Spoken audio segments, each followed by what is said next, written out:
খুব ভয়ানক এবং ডেঞ্জার ভিডিও, ঠিক আছে। এখানে কিন্তু রীতিমতো ভিড় লেগে গেছে আর কি গাড়ি দেখার জন্য। এই যে দেখেন ব্রিজের এই যে অংশটা যে আছে এখান থেকে ভাঙে একদম ডাইরেক্ট মানে গাড়িটা এই যে নিচে পড়ে যায়। So guys welcome back to my page বিমান ড্রাইভার। হ্যাঁ এখন গাড়ি মানে তো গ্যাস মেন বিষয়টা হচ্ছে কি যে মানে একটা গাড়ি আর কি যে রাস্তা দিয়ে চলার সময় রাস্তাতে অনেক নদী থাকে, ব্রিজ থাকে, তো এই গাড়িটা কী হয়েছে মানে ব্রিজ থেকে সিধা একদম নিচত পড়ে গেছে।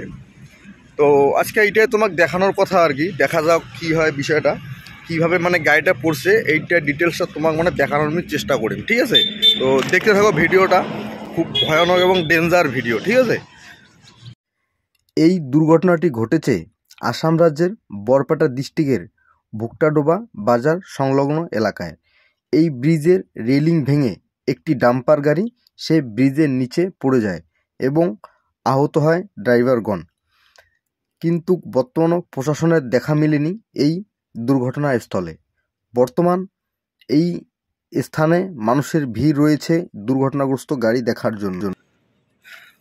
তো বর্তমান আর কি কথা কয় নেমো আর কি এটাকার কিছু লোকজনের সাথে, দেখা যাক বিষয়টা কি কয় আর কি, কেমন করে হয়েছে বিষয়টা আমরা জানে গিয়ে।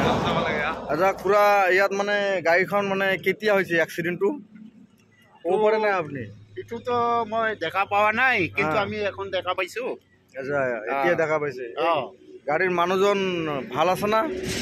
মানুহজনটো অলপ দুখ পাইছে না? দুখ পাইছে না? আচ্ছা পুলিচ আহিছিলে না ইয়াতে? পুলিচটো অহা নাই।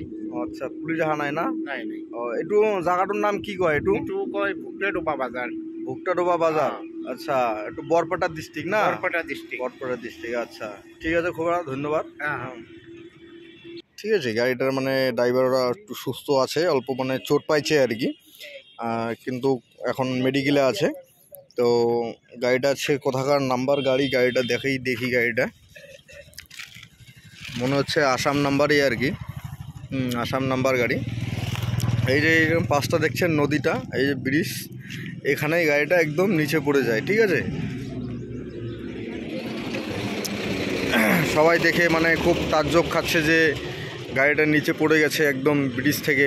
সাধারণত এরকম ঘটনা খুব কম চোখে পড়ে, তথাপিও আজকে মানে যেহেতু চোখে পড়েছে আজকে মর্নিংয়ে, তো ভাবলাম আমি একটু বিমান ড্রাইভার চ্যানেলের জন্য একটা পোস্ট করি আর কি। তো অনেকেই দেখতে পারবেন যে রাস্তায় দুর্ঘটনা কীরকম ধরনের হতে পারে। এই দুর্ঘটনাকে সামনে রেখে আমি আমার সকল ড্রাইভার বন্ধুদেরকে জানাতে চাই যে আমাদের এই মূল্যবান জীবন খুব সাবধানে আমাদের রাস্তা দিয়ে চলা প্রয়োজন, যাতে আমাদের এই মূল্যবান জীবনে কোনো হানি না আসে। কিন্তু বন্ধুগণ, আমরা অনেকেই জানি আমাদের রাস্তা দিয়ে অনেক সময় তাড়াহুড়ার মাধ্যমে আমাদের চলতে লাগে। এই তাড়াহুড়ার কারণে বা শর্ট টাইমিংয়ের কারণে আমাদের ড্রাইভারকে অনেক দুর্ঘটনা সম্মুখীন হতে লাগে। তাই আশা করব দুর্ঘটনা এড়ান।